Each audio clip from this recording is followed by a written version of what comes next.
নমস্কার প্রিয় দর্শকেরা, আজ তৈরি করে দেখাবো খুব দারুণ খেতে আমের ফলি দিয়ে ডিম আলুর ঝোলের রেসিপি। এই রেসিপিটি তৈরি করতে কী কী লাগছে দেখার জন্য ভিডিওটা শেষ অবধি দেখে নিন। এর জন্য প্রথমে লাগছে আলু।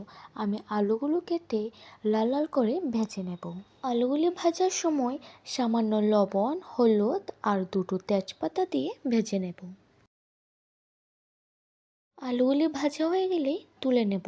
তুলেই সে তেলে দিয়ে দেবো আগের থেকে সেদ্ধ করে রাখা ডিমগুলি দিয়ে হালকা নেড়ে চেড়ে লাল লাল করে ভেজে নেব। ডিমগুলি লাল লাল করে ভেজে তুলে নেব। তুলেই সেই তেলে দিয়ে দেবো মেথি, কাঁচা লঙ্কা বাটা স্বাদ অনুযায়ী, আর দিয়ে দেব আমের ফলি, লবণ স্বাদ অনুযায়ী, হলুদ দিয়ে নেড়ে চেড়ে মশলাটা ভেজে নেব।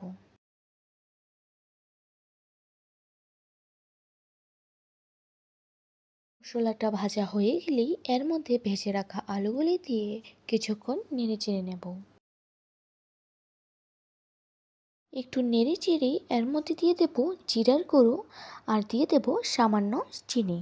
দিয়ে একটু নেড়ে চেড়ে এর মধ্যে ভেজে রাখা ডিমগুলি দিয়ে পরিমাণ মতো জল দিয়ে দেব। জল দিয়ে কিছুক্ষণ নেড়ে চেড়ে ফুটিয়ে নেব।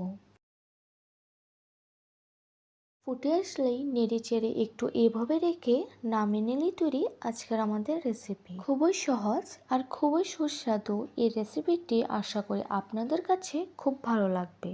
ভালো লাগলে ভিডিওটা অবশ্যই লাইক আর শেয়ার করে দেবেন। এমন আরও নতুন নতুন ভিডিও পেতে আমাদের চ্যানেলটাকে সাবস্ক্রাইব করে পাশে থাকবেন।